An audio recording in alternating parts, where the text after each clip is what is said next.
जय श्री राम सभी भक्तों को, जय माता की। फिर एक नई वीडियो के साथ हाजिर हो गए हैं और आज की जो हमारी वीडियो है इसमें आप बताइए कि क्या लक्षण होते हैं जब हमें हनुमान जी के दूत मिलते हैं। हनुमान जी के दूत जो है जब शरीर पर आते हैं तो क्या-क्या बदलाव हो सकता है आपके जीवन में। तो हमारे साथ अंत तक बने रहना, तभी आपको सारी वीडियो समझ भी आएगी। अगर वीडियो अच्छी लगती है तो लाइक करें, शेयर करें, कमेंट करें। चैनल पे अगर नए हैं तो चैनल को ज़रूर सब्सक्राइब करें ताकि आप तक जो है वीडियो की नोटिफिकेशन सबसे पहले ही पहुंच जाए।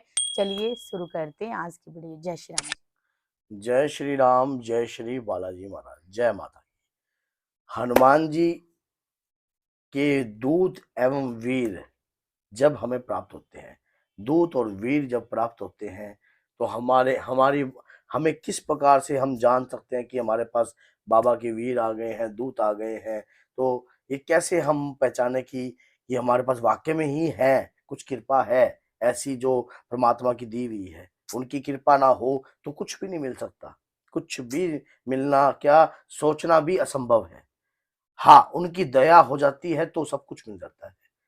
और कई बार हम ये सोचते हैं, अगर हम उनकी पूजा पाठ कर रहे हैं या नित्य कोई भी जाप मंत्र जाप साधना या कोई तप कर रहे हैं, तो भैया उनकी कृपा के बगैर तो आप कर ही नहीं रहे हो। उनकी कृपा है, उन्होंने आपके ऊपर ये कृपा बना रखी है, तब भी आप हनुमान चालीसा का पाठ भी कर रहे हो, तभी आप सुंदरकांड का पाठ कर रहे हो, तभी आप रामायण का पाठ कर रहे हो।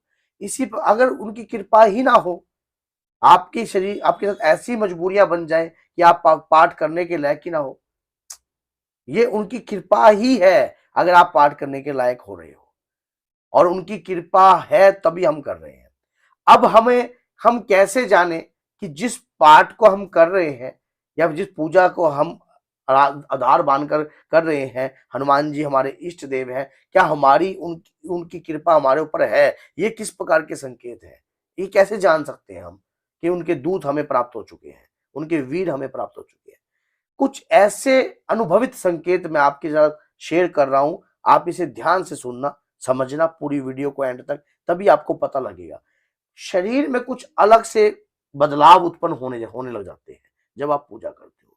बदलाव नंबर 1, जहां हनुमान जी का नाम चल रहा होता है, जहां राम जी का नाम चल रहा होता है, आपका मन जो है मगन हो जाता है। इतना मगन हो जाता है कि वहां से उठने का मन ही नहीं करता। अगर राम नाम की धुन में लो लग जाती है, कई बार ऐसा हो जाता है कि अगर आप कोई भजन भी सुन रहे हो, आंखों से अश्कों की धारा बहने लग जाती है, भगवान से मिलने की लालसा बढ़ जाती है, अंदर से बहुत ज्यादा लालसा बन जाती है। और अगर कोई व्यक्ति दुखी है, यहां तक कि कोई जीव भी दुखी है, तब भी आपके मन में विचलता हो जाती है, मन व्याकुल हो जाता है, अन्याय सहन नहीं होता आपसे। किसी भी जीव के साथ हो, किसी के साथ भी हो, अन्याय आपसे बिल्कुल भी सहन नहीं हो रहा है।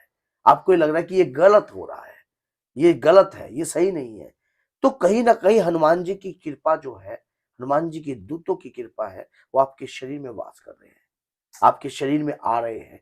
और आप अगर निरंतर किसी भी शक्ति की आराधना करते हो, किसी भी मंत्र की आराधना करते हो, हमारे शरीर के इर्द गिर्द एक ओरा शक्ति तैयार होती है, जो उसी रूप की होती है जिस रूप की आप आराधना करते हो, उसी रंग की होती है। अब ये ऑरेंज है, लाल है, ये तो वही जानते हैं। वो ओरा शक्ति है, वही कृपा है। आप जब एक बात आपको महसूस होता है, आप ऐसा कई बार ऐसा महसूस होता है कि आप जमीन से 2 फुट ऊपर हो। आपको ऐसा लगता है कि शरीर पर आपके अपने आप ही इस प्रकार की बॉडी का हिलना भी यही कृपा के पात्र है। जब आप प्रभु का नाम चल रहा हो, राम नाम चल रहा हो, गुणगान चल रहा हो, राम कथा चल रही हो, शरीर के अंदर अपने आप, लेकिन आपके रुकने से भी आपका शरीर रुक नहीं पा रहा। ये प्रभु की कृपा का ही है सब कुछ। और मन करता है, जैसे कई बार मन में इस प्रकार के भी आता है कि सामने वाले को ये बात कह दूं, और वो बात सत्य भी हो सच रही है, तो कहीं ना कहीं आपके शरीर पर एक ऊर्जा आ गई है, एक कृपा आ गई है, एक दूत की कृपा प्राप्त हो रही है जो। और याद रखना इस बात को, कोई भी शक्ति खुद के लिए नहीं होती है। शक्ति के मद में अहंकारित नहीं होना चाहिए। शक्ति का मोह बहुत गलत रास्ते पे भी लेके जा सकता है। कई बार व्यक्ति सोचता है कि अब तो मेरे पास हनुमान जी की शक्ति आ गई। आप हनुमान जी की पूजा पाठ जब हम करते हैं तो उनकी अष्ट सिद्धियों की कृपा भी आती है, नवनिधियों की कृपा भी आती है। उनका कुछ कुछ परसेंट से भी कम परसेंट का हिस्सा हमारे पास एकत्रित होने लग जाता है और कहीं ना कहीं हमारे अंदर अहंकार की बूथ उत्पन्न होती है, तो वो हिस्सा भी कहीं ना कहीं खत्म हो जाता है। उस हिस्से को बचा कर रखना चाहिए। जैसे कई बार हम क्या करते हैं, हम सोचते हैं कि सामने वाला व्यक्ति है, अगर हमने उसको झाड़ा लगा दिया, हम सोच रहे हैं कि हम इसको झाड़ा लगा देते हैं। अपने गुरु के बगैर कभी भी किसी के ऊपर ऐसे झाड़ा नहीं लगाना चाहिए। अब आप कहोगे कि आपके पास अगर बाबा की कृपा आ गई है, बाबा के दूत आ गए हैं, तो झाड़ा लगाने में बुराई क्या है? बुराई का प्रथम केंद्र यही है कि आपने झाड़ा लगाकर अपना व्यक्तित्व दिखाया उसको, हनुमान जी की कृपा का नहीं दिखाया। आप ये कहो कि सब उनका ही प्रताप है। आप जब झाड़ा लगा रहे हो तो इसमें आपका ही नाम हो रहा है। अगर वो अब वो व्यक्ति क्या करेगा, दूसरी बार अगर उसको दिक्कत होगी तो वो ये कहेगा झाड़ा लगा दीजिए। नहीं, आप उनसे जोड़ना आपका फर्ज है, उसके अंदर भक्ति जगाना आपका फर्ज है। इस प्रकार की भक्ति जगाने का फर्ज आप पूर्ण कीजिए।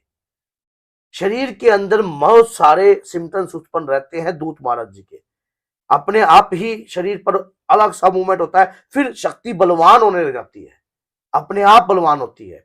अगर जैसे कोई जितनी दुखी पूजा है, रास्ता दिखाइए, किस माध्यम से चलिए, उन्हें ये रास्ता पूजा दिखाइए, पाठ का। पूजा पाठ का रास्ता दिखाइए, उन्हें दिखाइए कि हनुमान चालीसा के 100 पाठ की कितनी शक्ति है, उन्हें दिखाइए 7 पाठ की कितनी शक्ति है। ये फर्ज होते हैं। और शरीर पर जब आप हनुमान जी के समीप जाते हो, माँ दुर्गा के समीप जाते हो, कोई भी मंदिर में जाते हो जहाँ शक्ति तपोबल मंदिर होते हैं, वहां आपकी जवाइयां नहीं रुकती, पूरी खींच खींच के आपके ऊपर शरीर पर जवाई आती है। कई बार आपके खानदान में भी किसी भक्त ने मान लो किसी पितर ने पूजा कर रखी होती है हनुमान जी की, वो भी कृपा आपके ऊपर ही बनती है, जो हनुमान जी की पूजा आराधना करते हैं। ऐसा कोई घर नहीं था जहां पर बजरंगबली की पूजा ना होती हो। अब जाकर थोड़ा सा लोग जो है कुछ बदल गए हैं, लेकिन हनुमान जी की कृपा हर घर में है, माँ दुर्गा की पूजा हर घर में है, देवियों की पूजा हर घर में होती थी। तो इसी प्रकार से आप हनुमान जी की कृपा अगर आपके ऊपर आ रही है तो ये बहुमूल्य धन है। कुछ ऐसे अनुभवित संकेत मैंने आपको बताया है, मैं झूठ मूठ कुछ नहीं बताऊंगा आपको, जो आपको बताया है इस तरीके से आपको हनुमान जी की कृपा प्राप्त होगी। यही रास्ता है हनुमान जी की कृपा को पाने का। दूसरों के प्रति धर्म का प्रचार, राम नाम की चर्चा, राम नाम का गुणगान, ये अगर आपके अंदर से अपने आप होने लग गया है तो कहीं ना कहीं आपके अंदर हनुमान जी की कृपा आ चुकी है। हनुमान जी के दूत आ रहे हैं, हनुमान जी के वीर आ रहे हैं। आपके मन में मन करता है राम नाम का प्रचार करूं, आपका मन करता है मैं घर घर में हनुमान चालीसा का पाठ करवाऊं, घर घर में रामायण का पाठ करवाऊं, तो कहीं ना कहीं हनुमान जी की कृपा आपके घर के अंदर उत्पन्न होने लगी है, आपके शरीर में उत्पन्न होने लगी है। तो बोलिए जय सीताराम, जय श्री बालाजी, जय माता।